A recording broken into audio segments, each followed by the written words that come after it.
Ang mabuting pamamahala ay nagsisimula sa mabuting pagpaplano. Kaya naman katuwang ang mga opisyal at kawani ay nagbalangkas ng Executive Legislative Agenda ang pamahalaang bayan ng Angat sa tulong ng mga organisasyon ng mamamayan na titiyak ni Mayor Jowar ang pagkamit ng asenso at reforma na kanyang hinahangad. Para po sa akin ay napakahalaga ng pagkakaroon ng Executive Legislative Agenda dahil ito po ay gabay ng mga ating punong bayan kung paano niya tatahakin yung kanyang daan, kung paano niya mapaunlad yung aming bayan. Narinig ko na isa sa kanyang mga campaign platform, yung pagtatatag ng isang People's Council.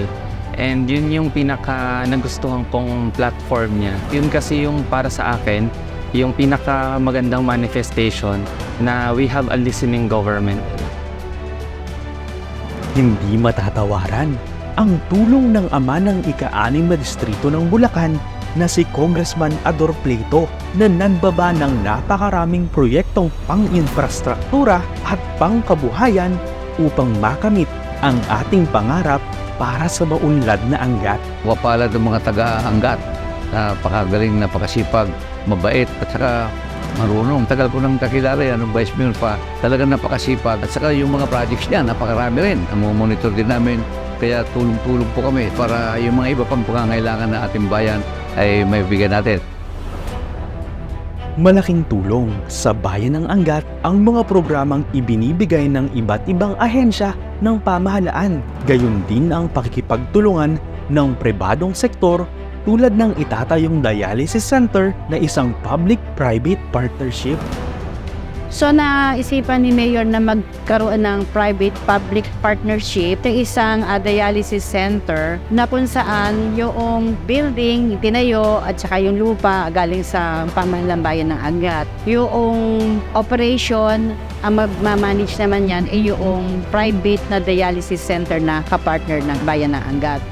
So ito mabibigayaan at priority ang mga taga-bayan ng Angat na kung saan pwedeng wala silang ibayad sa pagdadialysis o kung meron man, konting-konti lang. Naging susi ang mabuting pamamahala upang pagkatiwalaan si Mayor Jowar ng mga opisyal at ahensya ng pamahalaan. Sa kanyang mabuting pakikipag-ugnayan sa mga kapwa-lingkod bayan, mga ahensya ng pamahalaan at pribadong sektor, mas mabilis na natutugunan ni Mayor Jowar ang mga hinaing at kahilingan ng mamamayang Anggatenyo. This is the best time to participate dahil meron tayong pamunuan ngayon na nakikinig sa inyo. This is the best time to be part of policy making. Na-inspire po ako sa ginagawa ni Mayor Jowar Bautista kung paano niya po nililid yung mga tao. Actually, hindi lang po sa mga nangangailangan ng tulong. Kumbaga yung goal niya pang kalahatan, pang general, and never pa niya binigo yung mga Anggatenyo. Congratulations for a job well done. Alam naman ng mga taga-Angat kung ano yung ginawa mong pagsusumikap, paghirap, ng paghingi, paglakad ng mga pondo. Alam mo, kayang-kaya nito eh.